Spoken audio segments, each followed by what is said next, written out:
නිමිත් උදේ අවදි වූයේ දුරකථන ඇමතුමක හඩින්නේ. ඒ නිමිත්ගේ පාසල් මිතුරකි. ඔවුන්ගේ දුරකථන සංවාදයේ ඇසීමට ඔයාලට දෙන්න පුළුවන්. හෙලෝ නිමිත්, මම ජානක. ඕ ජානක. මොකද වුනේ? මේ උදේම අපිව මතක් වෙලා තියෙන්නේ. අද නම් මට අපල දවසක්. මගේ වයිෆ් පොඩි හොටෙල් එකක් අරගෙන යනවා. ඒකේ හිටපු මිනිස්සෙක් මැරුණා. හොටෙල් එක තියෙන්නේ මාතලේ. ඔයා දන්නවද දන්නේ නැහැ? මම බැදලා මාතලේට ගියා. මැරුණේ මාතලේ බ්ලාස්ට් කියලා මියුසිකල් බෑන්ඩ් එකේ ඩ්‍රම් ප්ලේ කරන කෙනෙක්. වාට පුරුවන්ද මචං අදම දැන් වෙන්න. මම ඔයා ඉල්ලන ගානක් ගෙවන්නම්. අනේ මගේ වයිෆ්ව මාතලේ පොලිසිය ඇරෙස්ට් කළා දැන්. හරි. මම තව පැයෙන් කොළඹෙන් එන්නම්. එතකොට තව පැය 3න් එන්න පුරුවන්නේ. ඔයා ඩෙඩ් බොඩි එකේ පොසිෂන්ස් හෝ මැරුණු කාමරේ අස්පස් කරාද? අනේ නෑ නිමිට්. මම ඔයා ගැන YouTube එකෙන් දැකලා තියෙනවා. ඒ නිසා මම කාමරය හෝ මලසිරුර තියෙන තැනින් වෙනස් කළේ නැහැ. මම පොලිසියටත් කිව්වා ඔයාගෙන් උදව් ගන්නවා කියලා. ඒ නිසා ඒගොල්ලෝ කිසිවක් වෙනස් කරලා නැහැ. හරි. මම එන්නම්. නිමිත් පැය 3මාරක් යනකොට අදාළ හෝටලයේ අසලට ආවේය. එම හෝටලය මධ්‍ය පරිමාණයේ හෝටලයකි. ඊතා මනරම් පරිසරයක පිහිටා තිබුණ එම හෝටලයේ නම 3Q හෝටල් වේ.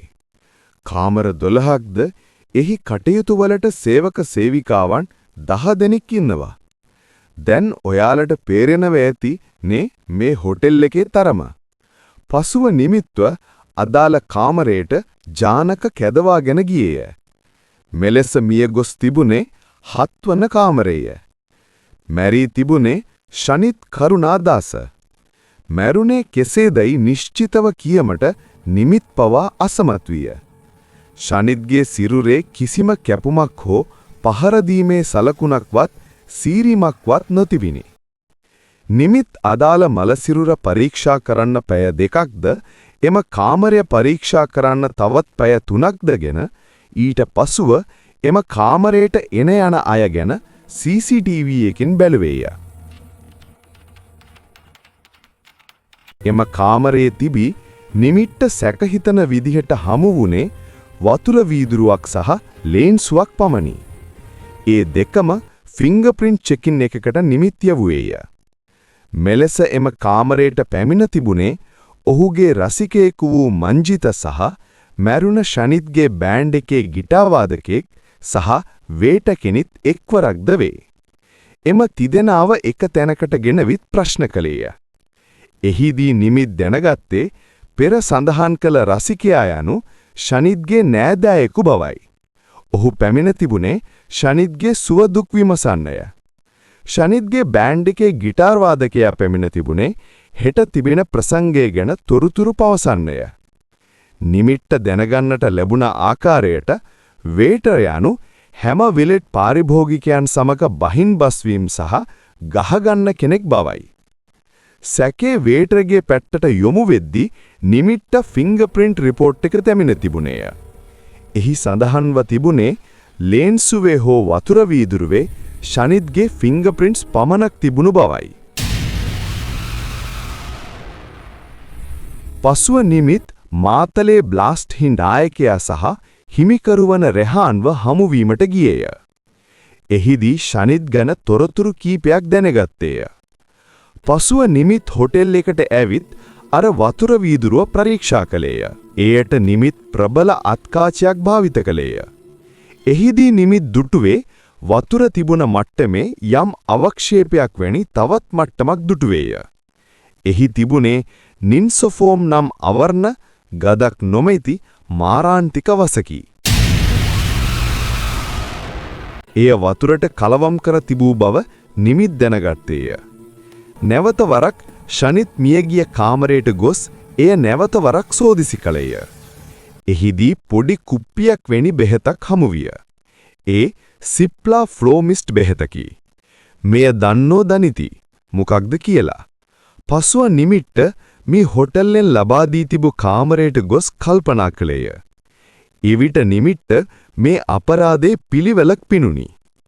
පසුදින උදේම එදා එම කාමරයට පැමිණ තිබුණ තිදෙනා නැවත වරක් ගෙන්වූයේය.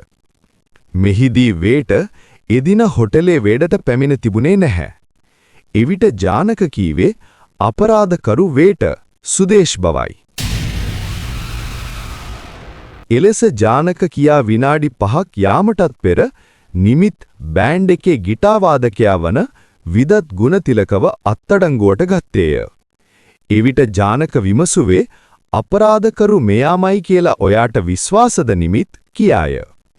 එවිට හේතු පහදා දුන්නේ මෙසේය. ඔව් මට 100%ක් ෂුවර්.